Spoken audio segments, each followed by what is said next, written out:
This video is one of those timely videos, so it only matters to people who see these videos in a rapid pace, so possibly just subscribers. So thank you very much for being subscribed. GOG is currently offering for limited time only until Sunday, 8 a.m. Eastern Time or 7 a.m. Central Time, Master of Magic. This is an amazing game. This is what you get when you combine Civ 2 with Magic the Gathering. This is made by the same people who did Master of Orion 2, so if you've already played that, you'll feel right at home here. The community patch, they have removed the intro section, possibly, I assume, because people would select intro to play the game, and be distressed when they realized that the AI was going to try to take over their town construction, and you would not allow to create your own wizard. So we're just going to leave it on easy with the max number of opponents on the largest size possible, with the magic being most powerful mana nodes. And I'll explain more about the game as we proceed. This is just kind of going to get your feet wet, because I want everybody to pick up this game and just give it a shot. So we can select custom, but I'll just kind of look over the wizards to show you what each one looks like. So for example, Sra, he's a Draconian wizard, and he has 4 chaos or red magic and 4 white magic books or life magic. Now, if there's a particular wizard you don't really want to see, such as maybe you don't really want to meet Jafar in battle because you don't want somebody to have sorcery magic or something, you can actually select his mirror image and you'll never encounter Jafar. Whether or not you name him that, it doesn't matter. We're gonna go with that. Now, we can select how many books we have. You have a total of 11 picks.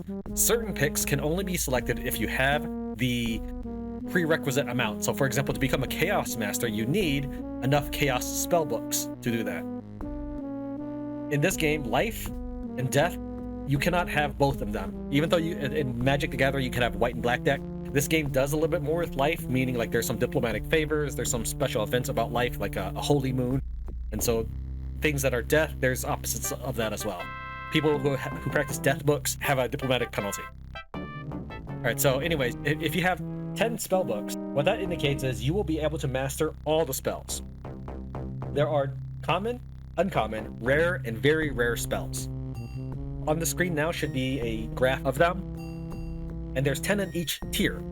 So if you wanted to learn all of the 10 very rare spells, you need 10 books. And just for the sake of this intro, we're just going to go ahead and pick 9 spell books in Life and Warlord. Now, it's given us 8 check marks for common spells in Life. But most importantly, we get to pick our race. This race is what your capital is. You can always move your capital city, and you can always determine what your dominant population type is. So for example, if I started out as Klakens, and I capture maybe a halfling city, I might create halfling settlers and send them out to go populate the world. For the time being, we're just going to make them halflings. I've always liked this flag because it was just a lot more pretty than the other flags, so we'll just go with that. The worlds are generated randomly. There's no seed number or anything, you just gives you a world. And the important thing to note is it says generating worlds. That's not a misspelling. There are actually 2 worlds. This playing button takes me to a giant black screen. This is actually a separate world, but we haven't explored it yet. So I will now hit each of these buttons and tell you what they all do. In game, you can go to the settings, and it tells you things that you can select as options. There's no volume control. It just turns it on and off. As you can hear, there's no music now. So let's go and turn that back on. Alright, what I would suggest is go and turn off automatic combat if you're playing the community patch. If you have this on, you never actually get to see battles. I mean, have it off as you learn the game. And then once you get better at the game and you don't want to control every little minutiae in battle, yeah, go and turn it on, but learn the game first. Alright, this screen here, all of it, and this is my map, my mini-map, my gold, my mana, and then here are my units. This little circle indicates that he's level 1. They start out at level 0, a recruit. I right-click his image, we can see here that there's 8 halfling swordsmen, and each of these 8 have these stats. So for example, every figure in this stack has 1 hit point. As soon as they take a hit, one of the swordsmen is going to disappear. So if you take 4 damage, that's 4 swordsmen that are going to disappear. As long as the unit is alive, as a whole, it can always regenerate from 1 to 8 swordsmen. So that's not a random amount. They regenerate very slowly, 5% in the field, 10% in the town, and like an extra 20% if you have a natural healer in the army, like a priest. But anyways, if I had 1 swordsman in here, I'd only have 3 attack power. But if I had 2 swordsmen, I'd have 6 attack power. Well, I have 8 swordsmen, so that's going to be 24 attack power. It's much more substantial. And then here are their traits and their experience as well. That's their upkeep. They cost 1 gold and 1 food. right, let's actually go inside the town and see what's up. If you've played Master of Orion 2, this section here should be pretty similar. We have food on the left and workers on the right. If you've never seen this kind of setup before, I'll explain. On the left is the requisite amount of farmers. Every halfling here makes 3 food. So right now, this town has 4 people in it, that each person be representing 1,000 units of population. And so each 1 unit requires 1 food. Here we have that these 2 halflings are making 6 food, and I'm eating 4 of it, which leaves me 2 surplus. We go back out, we see that we have no food surplus. Why? Well, that's because of our soldiers here. We take a look, this halfling swordsman requires 1 food, and this halfling spearman requires 1 food. So there goes our 2 surplus right there. Let me left click that instead. So if I wanted more food, I could just set him to build, and then we suddenly have an extra 3 food on top of that. So every halfling farmer adds 3 food. A large icon, such as a large bag of flour or a giant book instead of a star, indicates a unit of 10. So a giant bag of gold, that's 10. Of course, we have not reached that far. So we just need enough to feed our army. We're going to change to producing instead of housing, which is making me 90 a turn right now. If we change to something else, such as trade goods, that makes me money. So the housing just gives me 30 extra housing. All right, so to begin with, why don't we go ahead and make a sawmill? We have 2 forest squares here, 3 forest squares here, and it looks like there's another city to the northeast of us. We have spawned in the middle of looks like a trade road of some sort, and I can tell that there's a city to the northeast because there's a half marker here, meaning that I'm sharing half the production of this tile with another city. So let's actually charge on out there and see what's up. If I can just select my units. There we go. So I'm going to use the keypad to move northeast, just a scout. And we didn't finish our turn, but we used up all our movement, and that's as far as we can get. So let's go and take a look at the other options in the game, now that I've explained the main menu window. Under spells, these are the spells I currently know. And every one of these tiles indicates how many turns it should take me to cast. That means that to cast Magic Spirit, it's going to take me 5, 6, 7, 8, 9, 10, 11, 12, 13, 14, 15 turns. That's pretty horrendous. Well, when we get to the magic panel, we'll see how to make that number a little better. Under armies, we can see that we have 1 stack of 2 units, one with halfling spearman and swordsman in it. And this is my upkeep for all my units. These panels here would be for your heroes when you get them later on. Heroes have their own traits as well, and they carry artifacts and cast their own spells. Under cities, we see all the cities we have of the impressive 1 city in our empire. It is a halfling city with 4 population, gives me 2 in taxes, and produces 7 in civ turns with the hammers. In this game, it'd be picks. It's making a sawmill, which should finish in 15 turns. Under magic, this is probably the one of the panels you'll hit the most. First off, this is divided into thirds at the moment, and the easiest way is to click and drag. So if you wanted to say go to the top or go to the bottom, because if you say click on this head, you might accidentally lock this. This is now locked. Clicking on these would only influence the ones on the ones that are not locked. So let's go and unlock that. Skill indicates how much how much magic I can put into a spell at any one time. So if I have lots of skill, that means that I can bust out 9 spell points in a single turn. I have lots of research, and I'm not researching any spells right now. So your first turn, if you wanted to min-max your game, you'd take out all your points in research and make sure nothing's in it. If you wanted to max out your gameplay, but you shouldn't really need to worry that much about it. So under mana, I'm going to get 9 in my reserve, meaning at the beginning of next turn, I will have 9 mana. I have 0 right now. Under info, you'll find many different advisors for you. So the surveyor will help you decide where to build a city. So let's say that I haven't explored enough, but you can see on the right side, it says river, 2 food, 20 gold. Whereas say a mountain, 5% more production. The unexplored dungeon, hamlet of Cornberry. So it tells you everything that you would need to know when building a city. Your cartographer is basically your map at a glance. We don't know of any other wizards in the game. We are currently Jafar. The apprentice is what you would do for research. Because I don't have any points in research, everything says it'll be 999 turns. You can't pick anything as your research yet, only when we end the turn. The historian tells us the power graph, similar to a graph at the end of Civ. The astrologer tells us the current power stats. So it'll be a bar from here going on out. We currently haven't met any other player, so it doesn't show anything. There are no events because no turns have taken place. The tax per population, so we currently get 1 gold per person. We go back into the city. You see that we're making 4 gold because there's 4 people. As for the what things are being spent on, this barracks that requires 0 gold per turn, the smithy requires 1 gold per turn, the builder's hall requires 1 gold per turn. So we're currently making 4 gold in this city alone, but the city itself is costing me 2 gold. So then we have a 1 gold surplus. So shouldn't we have an extra gold? Like if we're making 4 and we're losing 2, shouldn't we have 2 left over? If we go back to this army, we'll see that our swordsman is actually requiring an extra gold. That's 3 gold. So we're only making a surplus of 1. By the way, under magic, you can also use alchemy to turn gold into magic power. So 125 gold, basically you'll get half of that in magic. Or we can swap it, transfer power to gold. So our mana, if we had any, can be turned into money. Oops, I actually hit intern. Well, that's fine. We'll go ahead and select Bless just because it's the first spell. Under info, so we've already covered Tax Collector. The Grand Vizier says to the computer, hey, I want you to automate my cities for me. And finally, the mirror finally, the mirror lets me know what my stats are. So I have 126 gold. I'm a warlord. I have no heroes. We should know what we're like right now. Clicking the plane button just to transfer you from one plane to the next. All right, so there's the other city. We'll probably raise this to the ground. It's a barbarian city. It's okay. It has 2 buildings in it, just like our capital. The problem is we don't like having to share our capital with anybody. We can try attacking it. We probably won't do all that hot. We're going to take a smart approach and just scout around instead. So we're just going to walk around, and since we are now researching a spell, let's go ahead and just put all our points into research. Now when we look at our apprentice, we can see that's going to take us 2 turns because we're researching at 10 points a turn. So that's a total of 20. That reaches the 20 cost right there. In turn, let's just continue to explore.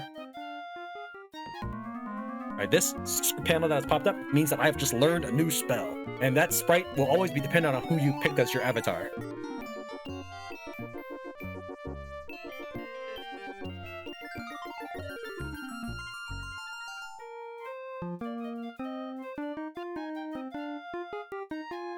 So at the end of the game, there's something called the Spell of Mastery. There's only 2 ways to win the game. You can banish all other wizards by capturing their capital and by removing their ability to maintain a wizard's tower, or casting the Spell of Mastery.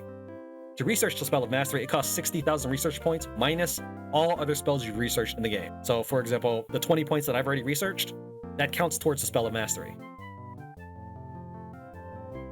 Let's also check out this ruins. It might not even be guarded. So I go in, it's guarded by Hellhounds, so no, we don't actually want to enter. That did cost my movement, by the way. So now we are losing 1 gold a turn because of the building maintenance. We just built the sawmill. Let's actually go inside.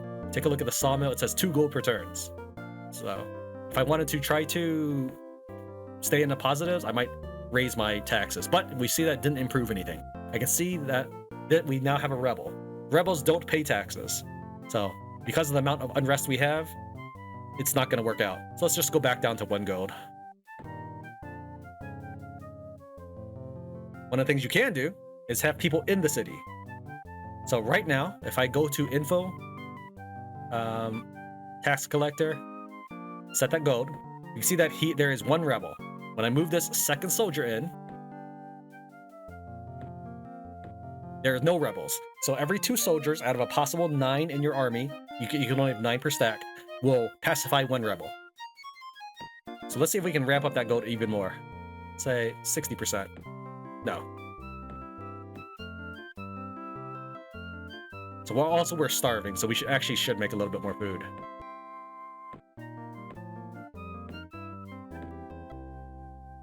And while we're at it, why don't we go ahead and we'll just lock skill.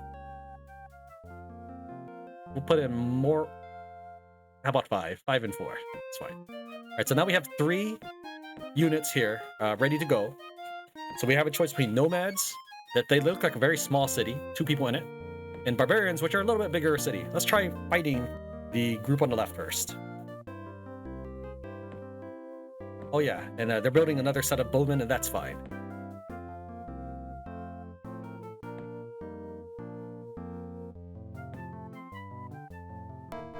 Alright, so this is what the battle screen looks like. Here is where the town is. If you start walking around in the city and fighting in it, the buildings are more likely to get damaged, population are more likely to die at the end of the battle. The longer a battle stretches on, the more likely people will die as well. This is the enemy's enchantments, and this is my enchantments. We currently have none. I can also select auto, but let's just go and start doing things in a battle. Many units have 2 movement a turn. My halfling swordsmen just have 1, so I can either move or attack, not move then attack. So in fact, what I'm going to do is, it doesn't really matter in this game, but I'm just going to pause for a second and just let the enemy take its turn closer to me. Now, you'll notice that I didn't shoot with my bowman. That's because at a range of 1 to 2, you have a 30% chance to hit. 3 to 4, you have a 20% chance to hit. And 5 on up, you have a 10% chance to hit. But it's per guy in the army. We see here that the enemy is in range, we're going to attack. Damage is done simultaneously, so it doesn't actually matter if you're on the receiving end or the attacking end. And I think you get to counter infinite times, so that's not like Heroes of Might and Magic where you only get the first guy to hit your counters. So we have half a movement left, we can still attack them.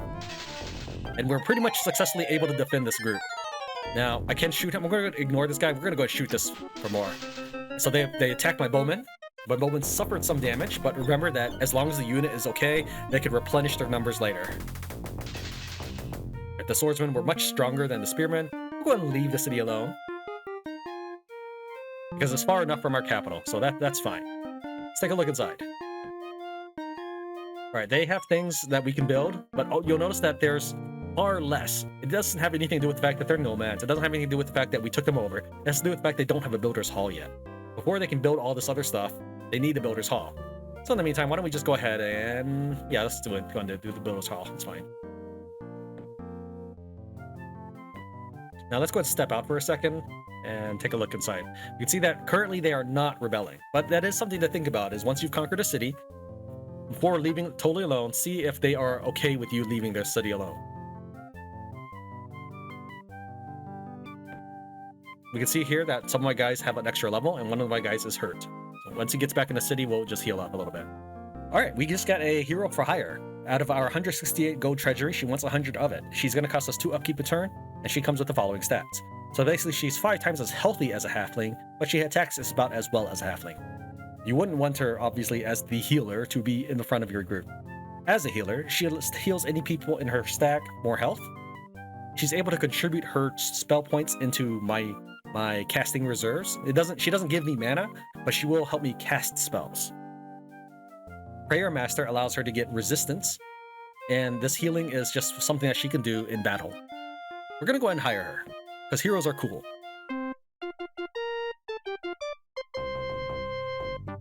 She immediately gets a level, probably from our warlord, and we've completed our armory. So now we can start building slingers if we want it. They do require just a bit more gold and food, whereas my bowmen just required 1 gold, 1 food. So we do need to think about our army for the long haul, but I would like to get rid of that barbarian settlement to the right. Okay, we've assembled our army. Let's go take on these barbarians. We're gonna this time hit auto. Serena's decided to use some of her magic to cast Holy Armor. I don't have very much ability to cast magic at the moment, because I put none of my points into it. So we're going to go ahead and actually just completely destroy this city.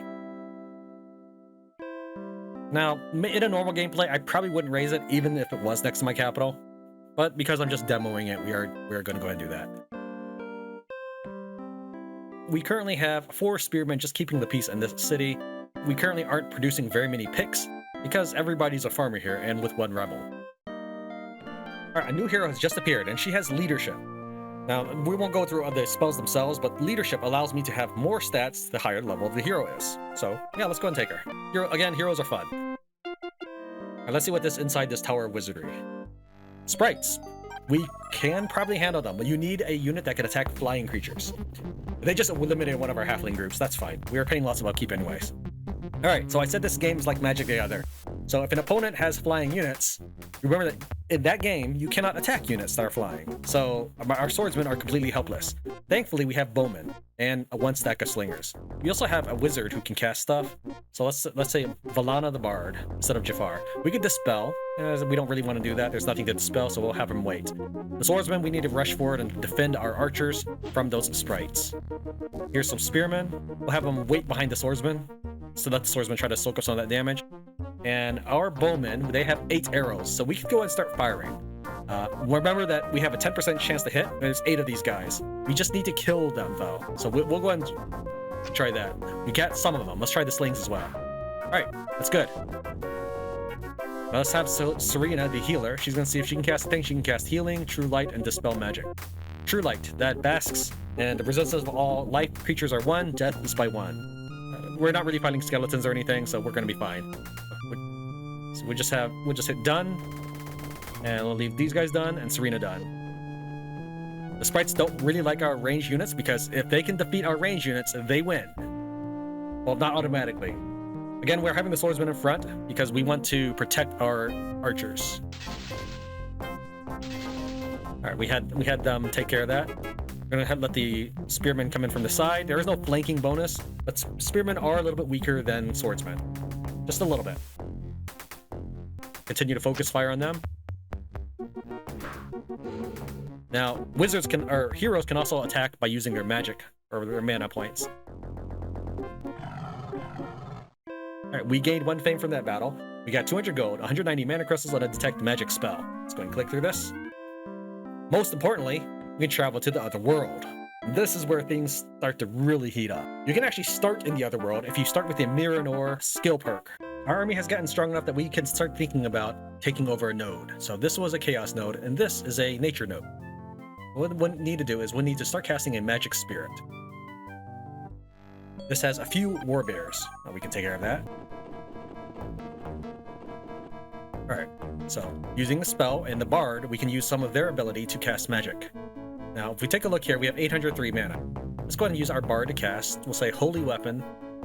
Whoops, nature mode has caused Valana's Holy Weapon spell to fizzle. So, when it fizzles, you lose any of the mana spent to cast it. However, because this was her magic, it doesn't cost any of our mana. So as long as we're not casting nature magic in this node, if we're casting anything else, there's a good chance that that spell will fizzle. Let's go ahead and take care of this. Now, the way battle is done, and I know I already covered battle to an extent. It's not done with initiative as like, each side has a certain character that goes. It's one side goes and the next. So if I do wait here, it just means that she's waiting for the rest of my turn to go. So here's an example. Let's say I have her wait. I can have everybody wait, and it doesn't work like heroes. It's basically my turn goes, then their turn. So if I wanted to, I could have these guys shoot first, and then go engage in melee, which might be better. Now again, this person can fire magic, but that costs us her mana. Since I can't cast magic, we might as well.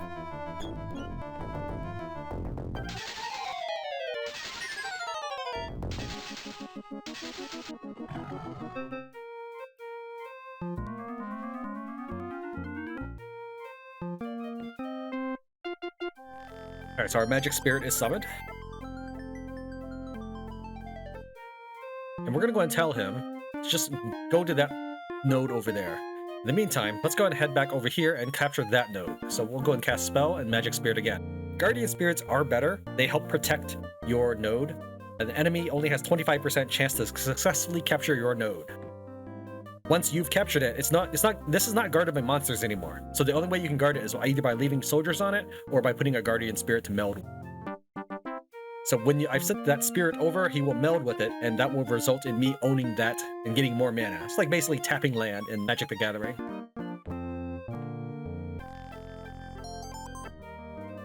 Alright, so now we have an option here, meld. Bam! So all the yellow sparkles means it belongs to the yellow player. Whoops. Meant to have them. It's fine. This group has out of movement anyways. He's linked up with this group. Oops, done, and then enter. So now his entire stack, we're going to go up against this fire elemental. As you can see, it's more than just a fire elemental. Now again, we could try casting magic, but that may result in us getting fizzled spells. Still, there's not much else we can do with her mana at the beginning. So why don't we try, and she does have a confusion spell, and that, if you remember, if we were to look at her stats, she has confusion and vertigo as her own spells that she brings with her to the table. This is sorted by these dog ear pages. Vertigo, she doesn't have enough mana for that. Her caster spell is 20. But as long as this hero is trying to cast, she has access to those spells, Confusion and Vertigo. No one else has them. I don't have access. No, the other heroes don't have access. Just her. But despite that, she can't cast Vertigo at this time because she only has 20, not 25. So why don't we try casting... Let's try casting Holy Weapon, because she could try to casting that twice. Fizzled. I'm not surprised. We'll have our swordsman step forward. Our magic spirit, he's gonna hover in the back. I don't really want the spirit to get too much in battle.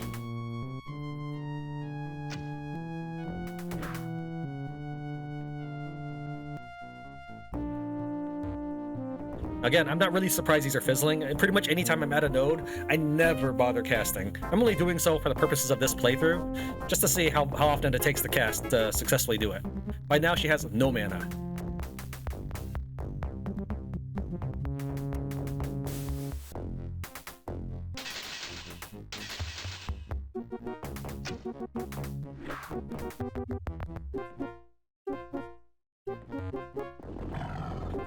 Wow, they just ate my entire squad. That was a squad of elites.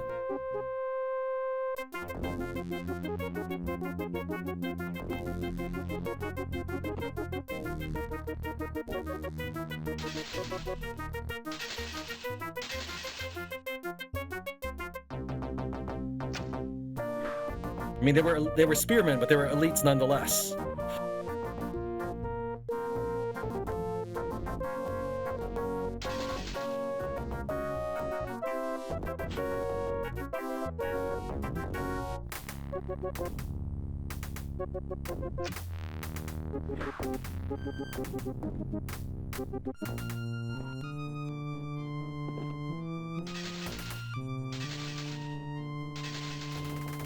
One of the tougher things about this fire elemental is he's at full power all the time.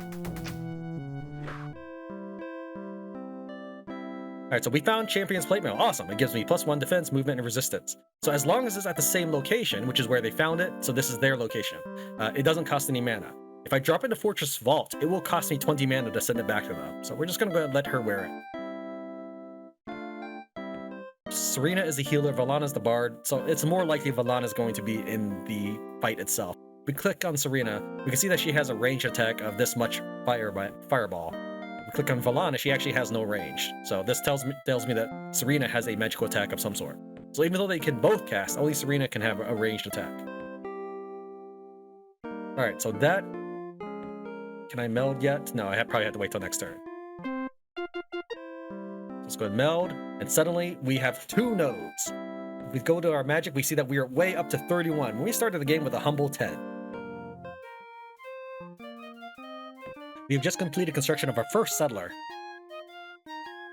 Now, one thing to note is, even if we can't see a city, the game will tell us we can't build a city here because it's 3 squares within another city.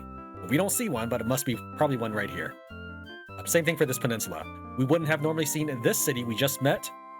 If we tried to build here, it's like, oh, I don't see a city. Well, that's because it's within 3 squares of that one right there. So we can maybe build one here, and that they would end up sharing tiles, however. Now, these things here are like resources in the later civilizations. For example, this gold ore will get me +3 gold. This coal will reduce normal unit cost by 10%. So all these things mean something, and they can mean a lot if you find, for example, a mithril vein. All your units that spawn out of it will start with a mithril bonus to their weapons. So if we look in the bottom right, we're looking for maybe good max pop that is not too far from our city. Like, that's 10 max pop right there. That's not bad. And I think this is where the city probably was. So they will share tiles, and we don't want that. So this city itself takes maybe like these 3 tiles right here. Let me double check that inside the city. 2 tiles. Okay, 2 tiles from the city. Now, as you play the game and you have no idea what you're building, my recommendation is just build in accordance to the lowest cost first, and only build in city walls and places that you think need defense. So once we select to build an outpost, the city must grow large enough for you to be able to control it. As an outpost, it does nothing.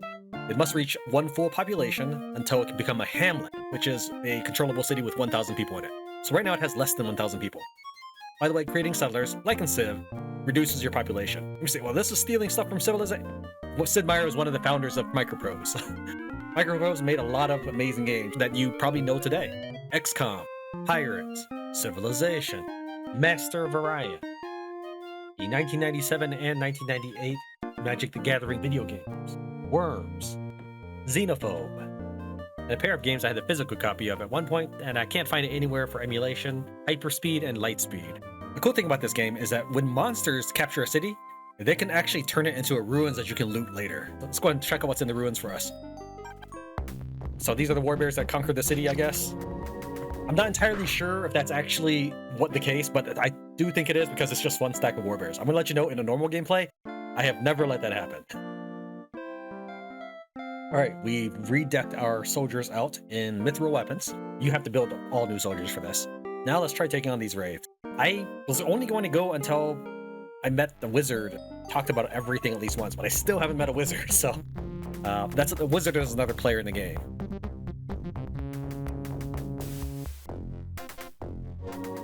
Now the thing about wraiths is if we take a look at them, they have a lot of abilities. They're immune. Most undead are pretty much immune to things like poison, cold. Death immunity is basically things like instant death. They also have lifesteal, so we need to be very careful about fighting them, which is why I waited until my guys were tough before we went there. So we're gonna have the slingers wait. I'm gonna go ahead and holy weapon, say, one of our slinger squads to see what happens. Alright, they killed one. Let's see if the non-holy guys can do anything. A little bit, not much.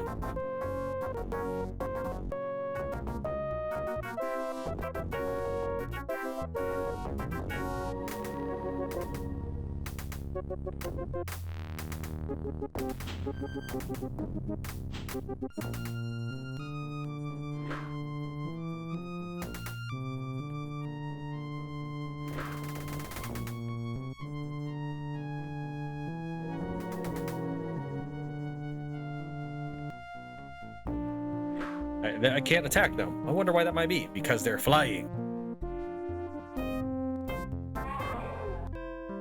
Alright, and yes, I wounded them as much as possible because I didn't want them to get more wraiths. Basically, as they kill my units, they can start replenishing their troops. Now, this is a bow, and unfortunately, these characters cannot use a bow. So I'll have to find specifically a hero that has the ability to use ranged attacks that aren't magic. Okay, we finally met somebody. Your race huddles pathetic and worthless in the light of my glorious empire, says Merlin. Welcome to my territory. Don't plan on staying. So these gargoyle eyes determine how hostile they are to us. Red being bad, yellow being okay, green being good. So we met two players at the same time. And I have no idea how many turns it's been. But if we take a look at the historian, we can see that we started in 1400. I guess we're in 1425. I'm not quite sure that's right, because I know it's been a lot more than 25 turns. Oh, actually, no. There's probably 12 turns a year. So this is how long it's been until I met someone else. So we finally have people in the histograph. We are yellow. We are below Tlaloc on the graph, but above Merlin. And remember, this is on easy mode, so it's obviously we're not doing all that fantastic. If we take a look at the astrologer, Tlaloc has a humongous army. We're both doing okay in power production. I do have more spell power though. So what we're gonna do is we're gonna go to magic, and we can start talking to them. We can see that here he is troubled. He doesn't really like us that much. If we right click on this, it says that troubled is right above hate. Hate, troubled, tense, restless, unease. Neutral, relaxed, calm, peaceful, friendly, and harmony. Merlin is just one step above neutral, whereas this Tlaloc dude is one step above hate.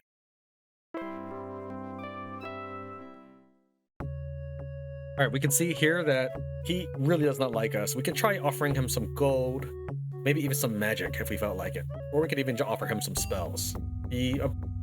Exchanging spells, though, where it does require that I have opportunity to learn from him as well. Since I am 10 books of, or maybe 9 books of life magic, I can only trade with him colorless spells called Arcane. And I already have all of the ones he can probably trade me. I think that's what's going on. So let's talk to Merlin instead.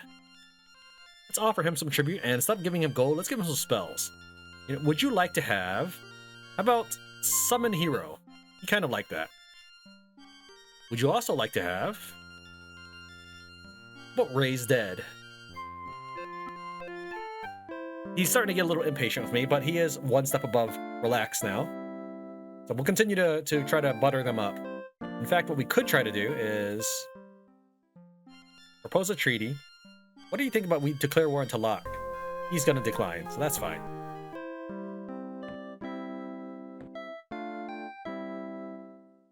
We just ended the turn, and right after this is the turn, by the way, right after we met them, Talak immediately declares war on us.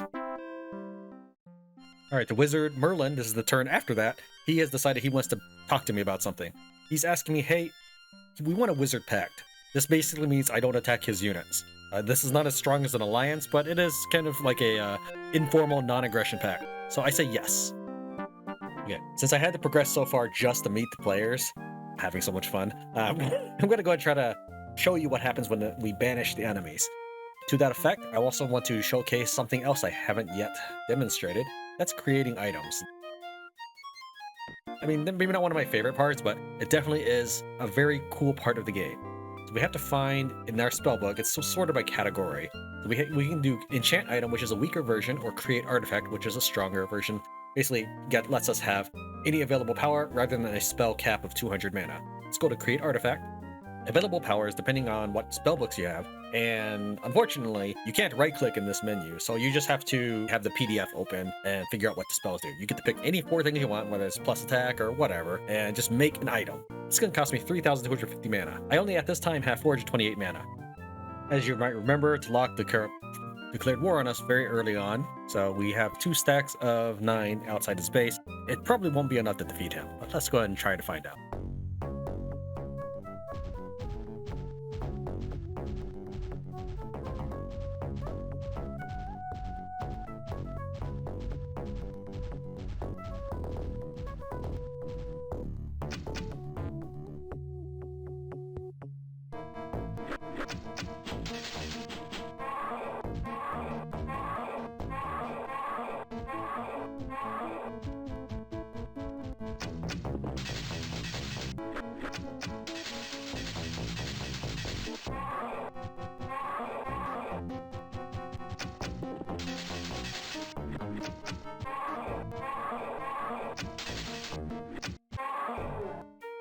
Okay, we lost our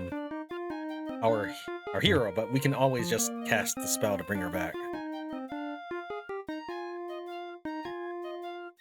Now, I don't know if I feel like I used to remember that you could scroll through the vault, but I apparently cannot right now. So we're just going to go ahead and dismantle the wand of immunity.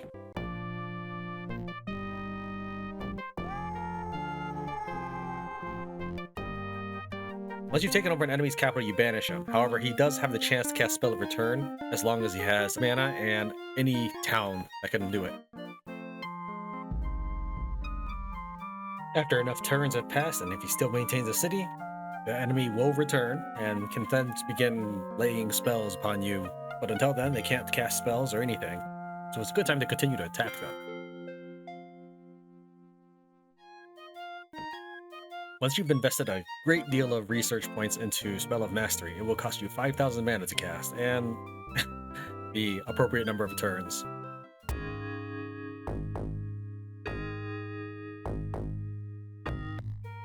We can see here that they currently like me, but that's going to change very soon.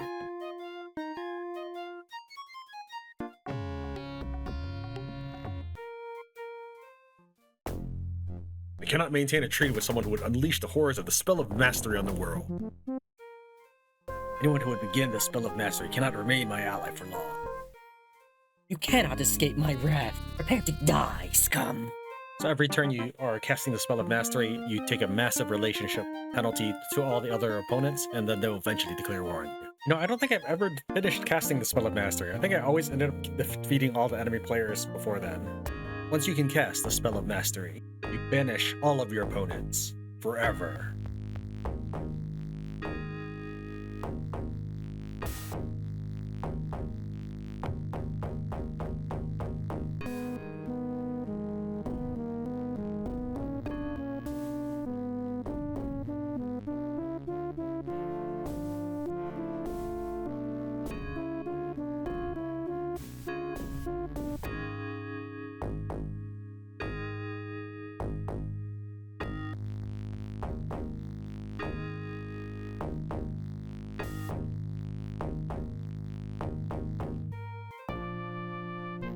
Having conquered both the world of Arcanus and Mirror, I and only I remain the one and true master of magic.